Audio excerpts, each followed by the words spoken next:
The incredible life of Oberyn Martell at first glance seems fickle and wandering, but on closer inspection appears deliberate. Oberyn soldiered in the disputed lands because knowing how to fight would be useful later on. He studied poisons because being able to poison people would be useful later on. We also know that he founded a sellsword company that was likely used by Dorne, and he studied at the Citadel, where contacts like Qyburn and Marwyn may have been made. And he produced the Sand Snakes, who each have their useful talents. Oberyn Martell thrust a spear in the hands of Obara Sand, and now Dorne is making use of her by having her travel with Balon Swan in the hunting of Darkstar. Oberyn trained Tyene with knowledge of the Faith of the Seven and in poisons, and now Dorne is making use of her within the Sparrow Movement. And Oberyn trained Sorella with knowledge of history, and now she is at the Citadel with access to a glass candle. Which brings us to Lady Nym. Lady Nym is... what exactly is the function of Lady Nym? She seems to have a talent for hiding knives and fucking the Fowler twins. Dorne is making use of her by putting her on the Small Council. I suppose if we look at the Sand Snakes, one is military-focused, one is religion-focused, one is education-focused, and I suppose we can say Lady Nym is politically focused. But it's worth delving into Lady Nym's background. Obara was mothered by a prostitute. Oberyn was young and likes prostitutes, so this isn't a surprise. Sorella was mothered by a Summer Islander ship captain. Oberyn traveled around quite a bit, so this isn't much of a surprise. Tyene was mothered by a septa from the Reach. This is a bit odd. Did Oberyn just happen to bump into a septa in his travels and form a relationship with her? Seeking out a septa seems more like a deliberate choice, but one could argue that septas are all over, so perhaps it was by chance. Which brings us to Lady Nym. Her mother is of the noblest blood of Old Volantis. Now let's keep in mind that the nobles of Old Volantis live in a walled-off inner city behind huge black walls. Outlanders, foreigners, and freedmen are not allowed inside the black walls, save at the invitation of those who dwelt within. That is, the scions of the old blood who can trace their lineage back to Old Valyria itself. So Oberyn didn't just pass through Volantis, stumble upon a noble girl, and bang her. This wasn't an accident in a whorehouse or a convenience of a trader on some ship he happened to be on. No, meeting a girl from Old Volantis could only be done if one put in the effort to get beyond the black walls. So we have to ask ourselves, why did Oberyn put in the effort to get beyond the black walls? Women are everywhere, and Oberyn isn't exactly choosy, so it's hard to believe that Oberyn purposely went just to bang a noble girl. Yes, she would have the blood of Old Valyria, but so would thousands of Lyseni whores. If not women, what? Why was Oberyn behind the black walls? Was he making an alliance with the Volantines? Perhaps, but alliances are normally done through marriage, and we know that Oberyn did not marry Lady Nym's mother. And we know of no other Martell-Volantine betrothals. It should be noted that we know only two characters who have been in the Old City, the Widow of the Waterfront 32 years ago, and Oberyn Martell. What drew Oberyn beyond the Black Walls? Well, besides nobles and palaces, we know of only one other thing that might be beyond that wall. Tyrion had read much and more of dragons through the years. The greater part of those accounts were idle tales that could not be relied on, and the books that Illyrio had provided them were not the ones he might have wished for. What he really wanted was the complete text of The Fires of the Freehold, Galendro's History of Valyria. No complete copy was known to Westeros, however. Even the Citadels lacked 27 scrolls. They must have a library in Old Volantis, surely. I may find a better copy there, if I can find a way inside the Black Walls to the city's heart. So Tyrion thinks that a complete copy of Galendro's Fires of the Freehold may be behind the Black Walls and has a desire to go there. Could Oberyn have made the same calculation? Is that why he was in the Old City? Oberyn's life was one of learning. He went to the Citadel to learn, he went to Lys to learn. Going to Volantis would fit this pattern. According to Tyrion, who has read loads on dragons, there aren't actually many books worthwhile on the subject. As he said, most of these books can't be relied on. However, Tyrion mentions 5 dragon books that may be useful. The first book is Maester Tomax's Dragonkin, being a history of House Targaryen from exile to apotheosis with a consideration of the life and death of dragons. This book was in Castle Black's library and was likely taken with Sam and Aemon on their trip to Old Town which means Archmaester Marwyn likely has it on his way to Slaver's Bay as he took Sam's ship. Although this book was in the Castle Black library, it might actually originate from the Winterfell library. Tyrion had borrowed a book that was a rumination on the history and properties of dragons. That sounds a lot like Tomax's consideration of the life and death of dragons with regard to Targaryen history, and it's fun to think that this book was spared from the Winterfell library fire and has been traveling all around the world. Now Tyrion has read Dragonkin, but doesn't really think it's particularly valuable, at least not in his top 3 books. Considering the Maesters are said to be anti-dragon, I doubt it has very much information on the birthing or riding of dragons, and whatever Tomax has written, it contradicts Septon Barth. I will say that there is a curiosity about Tomax's Dragonkin. It has a color picture of Balerion the Black Dread. I'm not sure why a black dragon needs colored ink. I'm guessing it's for its eyes, which might be a way to kill a dragon. The second book is Grandmaester Munkin's The Dance of the Dragons, A True Telling. This again seems to be mostly a history book and not in Tyrion's top choice of dragon books. In fact, Tyrion doesn't seem to have a great opinion of Grandmaester Munkin's scholarship. Again, we must remember that the Maesters are said to be anti-dragon, and whatever Munkin has written, it contradicts Septon Barth. And now we get to Tyrion's top 3 dragon books. The third book is Septon Barth's Dragons, Worms, and Wyverns, Their Unnatural History. Barth had been a blacksmith's son who rose to be king's hand during the reign of Jaehaerys the Conciliator. His enemies always claimed he was more sorcerer than Septon. And later, Baelor the Blessed ordered all of Barth's writings destroyed. I imagine Barth's writings were destroyed because the knowledge within was actually accurate and useful. Maester Aemon praises the accuracy of Barth's writing, and Tyrion definitely wants to get a hold of unnatural history. The fourth book we mentioned earlier, The Fires of the Freehold, Galendro's History of Valyria, the book that Tyrion wishes to find in Volantis. The Citadel's copy is missing 27 scrolls. Now, an incomplete book series is not an uncommon thing, but considering Barth's unnatural history was sought out for destruction, I do wonder if the missing scrolls of Galendro's Fires of the Freehold suffered the same fate. And the fifth book is Blood and Fire, a fragmentary, anonymous tome locked away beneath the Citadel. Again, I wonder if this book is locked away for the same reason that Barth's work was destroyed, or that Galandro's work is incomplete. Now let's go back to Arianna in her tower. During the daylight hours, she would try to read, but the books they had given her were deadly dull. Ponderous old histories and geographies, annotated maps, a dry-as-dust study of the laws of Dorne, the seven-pointed star, and lives of high septons. A huge tome about dragons that somehow made them about as interesting as newts. So the Martells own a science-focused book about dragons. We know it isn't Blood and Fire, since that's at the Citadel. Additionally, we know it isn't Galendro's Fires of the Freehold, Munkin's Dance of the Dragons, or Tomax's Dragonkin, as those are all histories and aren't specifically about dragons. This really means that the tome in Arianna's tower is almost certainly Barth's unnatural history. After all, according to Tyrion, there isn't much useful dragon literature out there, and certainly a huge science-focused book about dragons would have been mentioned on his list of the best dragon books. Additionally, the title of the tome, Dragons, Worms, and Wyverns, Their Unnatural History, is unpoetic and straightforward. It's also a play on natural history, a very boring encyclopedia by the Roman Pliny the Elder. Arianna also says that the book makes dragons sound as interesting as newts. Newts, being amphibians, can change their gender, which is what Septon Barth says dragons can do. And Barth, being a blacksmith's son, was probably not a great writer, which may be why Arianna finds the book so boring. The point of all of this is that if the tome in the tower is unnatural history, this means that Doran and Oberyn were interested in collecting rare, banned books on dragons.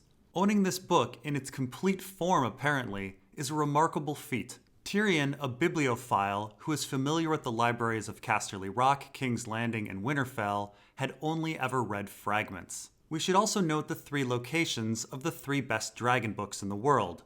Blood and Fire is at the Citadel in Oldtown, Unnatural History is with Doran in Sunspear, and Fires of the Freehold is behind the Black Walls in Volantis. And we only know of one man who has spent time in all 3 locations, Oberyn Martell. So it's an interesting notion that Dorne Martell may know more about dragons than anyone else in the world.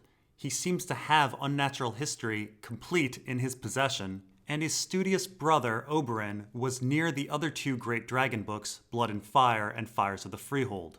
Of course, it's again shocking that none of this dragon information was given to Quentyn. Now I will say there is another character that seems to have a lot of knowledge on dragons and likely ventured behind the walls of Volantis, and that person is Archmaester Marwyn. Archmaester Marwyn is one of the most fascinating and mysterious characters in our story. He is actually first mentioned in A Game of Thrones by Mirri Maz Duur in the Dothraki Sea, and then by Qyburn in A Storm of Swords. He seems to have been a mentor to both. Marwyn is a maester, but not a mainstream maester.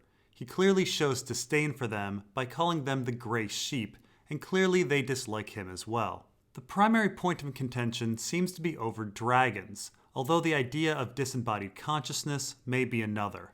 Marwyn appears to be a man who likes to collect information. He keeps company with Ibbenese, Summer Islanders, hedge wizards, whores, sailors, mummers, singers, sellswords, and beggars. What does this diverse list of people all have in common? They travel and see the world. Marwyn himself did some traveling. He spent 8 years mapping distant lands, studying with warlocks and shadowbinders. It should be noted that warlocks seem to have mastered the art of collective consciousness in the House of the Undying, and shadowbinders seem to deal with disembodied consciousness. At least Melisandre was able to do something with Stannis to have him kill Renly and then remember it. Now in Marwyn's travels, he was also searching for lost books. Marwyn even wrote a book about his search for lost books, in which we learned somewhat what he was searching for. One such book was Signs and Portents, visions written down by the maiden daughter of Aenar Targaryen before the doom of Valyria. So I imagine if Marwyn traveled to find lost books, was interested in dragons, and was previously successful in finding at least one book on Targaryens, that Marwyn would also have sought to get behind the black walls of Volantis to read Fires of the Freehold. That is, if it was indeed there. But even if Marwyn was not able to find Fires of the Freehold, we know he has greater access to dragon books than the average scholar or even the average maester. All archmaesters have keys that unlock any door in the Citadel, so Marwyn, being an archmaester, would have certainly read Blood and Fire locked in the vaults below. We aren't sure if Marwyn has read Tomax's Dragonkin before. Aemon thinks the Citadel doesn't have this book in fact, but Marwyn can now read it on his trip to Slaver's Bay, assuming the book is aboard the Cinnamon Wind. Now Marwyn's unprecedented research in finding books may be connected to two extraordinary events in the world. The first is the hatching of dragons, which his student Mirri Maz Duur was present for. And the second is the lighting of the glass candles, one of which Marwyn has been utilizing. Rather than simply accepting the idea that magic is returning to the world, we should also wonder if it's simply knowledge that is returning to the world as the result of academic research. So what does any of this have to do with the Dornish? Well, if Marwyn is a Dornish agent, then his knowledge and resources are at Doran's disposal. And we have three major links that show cooperation between Marwyn and the Dornish. The first is Qyburn, who claims he is in Marwyn's good graces and speaks the same language that Marwyn does about the Grey Sheep of the Citadel. In Part 3, we discuss the possible links between Doran and Qyburn. The second link is the glass candle. Marwyn owns one, and Doran seems to be acting like he's receiving messages from one. As we discussed in Part 4, Doran awaits a moonrise before reading a letter, and later claims he needs his wits about him even though he's only sitting in a chair, and later cannot be awoken by Areo Hotah after falling asleep. Doran also knows information way before other people, as he sends off Quentyn to Slaver's Bay with a maester that spoke Giscari before the death of Tywin. At this point in time, the rest of the world was just hearing about Dany and Karth. But the third link is the most obvious. It's that Marwyn's most trusted acolyte is Sarella Sand, Oberyn Martell's daughter. Sarella is of course posing as Alaros the Acolyte. Sarella is the daughter of a trader from the Summer Isles, supposedly the captain of a ship called the Feathered Kiss. We aren't certain if this mystery trader is related to the crew of the Cinnamon Wind, but it should be noted that the trader Koja Mo of the Cinnamon Wind does know the common tongue very well and the geography of Dorne. Koja is also an expert archer like Sarella, though this may be a general Summer Islander trait. Now, it is a near certainty that the crew of the Cinnamon Wind works for Marwyn. Kohuru Mo of the Cinnamon Wind went to see Dany's dragons in Karth, and Zondo Maru of the Cinnamon Wind just happened to find Sam in Braavos and offer him a ride to Old Town. Yes, there are coincidences in stories, but considering Marwyn says he is interested in Dany and her dragons, and Marwyn is interested enough in Sam and Aemon to watch them with his glass candle, I would say this coincidence is a little too fortuitous to accept. Not to mention, after telling Sam they would be in port between 2 and 10 days, the crew of the Cinnamon Wind leave immediately with Marwyn before they have time to unload their cargo. Now it seems that Sorella and Marwyn were not just watching Sam and Aemon, but also using their glass candle to invade Aemon's mind. We know glass candles can be used to enter a man's dreams and give him visions, and we see ample evidence of this on the trip to Old Town as Aemon is haunted with strange dreams. The dreams give Aemon an intense desire to go to the docks to find sailors who have seen dragons, which is of course the Cinnamon Wind. But besides this, Marwyn and Sorella's presence is shown when Aemon speaks of a glass candle and Sorella's nickname after a dream. So how exactly were Sorella and Marwyn invading Aemon's mind? Well, our earliest evidence of an invasion happens in Samwell 2, A Feast for Crows. Aemon falls asleep in the cold rain and awakens to say, "Egg, I dreamed that I was old." And later on in Samwell 3, he says, "Egg, it's dark, why is it so dark?" It's very clear that while dreaming and shortly after, Aemon is fooled into believing that his dreams are reality. This is interesting as later the full dream is revealed. Aemon is in Old Town with his brother Egg and Dunk, and they are at the Old Inn drinking fearsomely strong cider. So if Aemon believes his dreams are reality, then Aemon will believe he is drunk, and a drunk man is more forthcoming with information than a sober one. Not to mention, Aemon thinks he's talking to his brother Egg. It appears Marwyn and Sorella are trying to extract some piece of knowledge that Aemon would be reluctant to reveal otherwise. Keep in mind, Aemon trusts the Grey Sheep Maesters, who do not like Marwyn. But what piece of information could Marwyn and Sorella possibly be searching for? We've established that Marwyn and the Dornish have read lots of books on dragons already. Well, both Sorella and Aemon actually tell us what they're looking for. Sorella tells us that Aemon would have been useful to learn about the reign of his father and uncle. This is actually a bit odd, as Aemon actually never lived in King's Landing during either the reigns of his father Maekar or his uncle Aerys I. His knowledge of any king's reign would be just as good, if not better. So why is this period of history relevant, when Aemon was first at the Citadel and later living with his brother Daeron on Dragonstone? Well, Aemon actually clears up why he, a man who didn't live during the time of dragons, is important for dragons. "I remember, Sam. I still remember." He was not making sense. "Remember what?" "Dragons," Aemon whispered. "The grief and glory of my house they were." "The last dragon died before you were born," said Sam. "How could you remember them?" "I see them in my dreams, Sam. I see a red star bleeding in the sky. I still remember red. I see their shadows on the snow, hear the crack of leathern wings, feel their hot breath. My brothers dreamed of dragons too." So it seems quite likely that Marwyn and Sorella were searching for the content of dragon dreams. Aemon later says that one brother's dream was particularly important, but we aren't sure if it was Aerian's, Daeron's, or Egg's. But what would Marwyn and Sorella want with the dragon dream? And what is Dorne doing with that dragon book? Why has Marwyn and the Martells put so much time into researching dragons when Dany is just the one using them? The research obviously wasn't for Quentyn. Well, we'll try to answer these questions and talk about Mirri Maz Duur in part 11. See you then.